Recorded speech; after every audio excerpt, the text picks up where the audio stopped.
UDF യോഗത്തിൽ രമേശ് ചെന്നിത്തലയ്ക്ക് അവഹേളനം. മുൻ പ്രതിപക്ഷ നേതാവും KPCC പ്രചരണ സമിതി അധ്യക്ഷനുമായ ചെന്നിത്തലയെ യോഗത്തിൽ സംസാരിക്കാൻ അനുവദിച്ചില്ല. തന്നെ അവഹേളിച്ചത് VD സതീശനെന്ന ചെന്നിത്തല.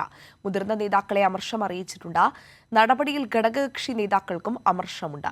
VD സതീശന്റെ വിരുന്ന് സൽക്കാരവും രമേശ് ചെന്നിത്തല ബഹിഷ്കരിച്ചു. AICC പ്രവർത്തക സമിതിയിലെ സ്ഥിരം ക്ഷണിതാവാണ് രമേശ് ചെന്നിത്തല.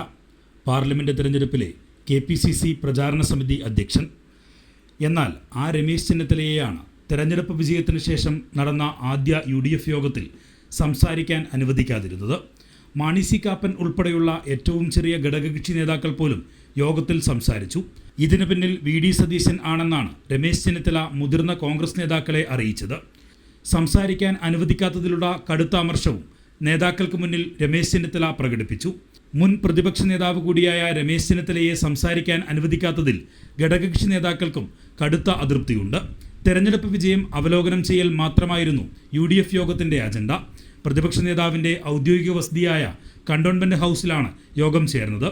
യോഗത്തിൽ MPമാർക്കും നേതാക്കൾക്കും സൽക്കാര വിരുന്നും ഒരുക്കിയിരുന്നു.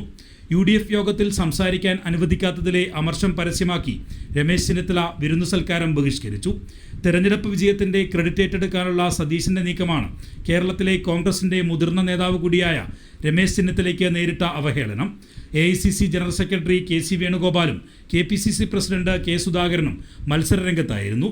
കേരളത്തിലെ കോൺഗ്രസ് തെരഞ്ഞെടുപ്പ് പ്രചാരണം നയിച്ചത് രമേശ് ചെന്നിത്തല, VD സതീശൻ, MM ഹസൻ എന്നിവർ ചേർന്നാണ്. എന്നാൽ ഒറ്റയ്ക്ക് ക്രെഡിറ്റ് ഏറ്റെടുക്കാനാണ് ആദ്യം മുതൽ സതീശൻ നീക്കം നടത്തിയത്.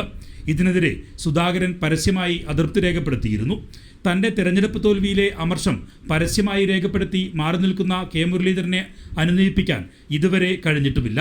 ചെന്നിത്തലയും അതേ നിലപാടിലേക്ക് കടന്നാൽ പുതിയ കടുത്ത പ്രതിസന്ധിയാകും കോൺഗ്രസിനുള്ളിൽ ഉണ്ടാവുക. കൈരളി ന്യൂസ്, തിരുവനന്തപുരം.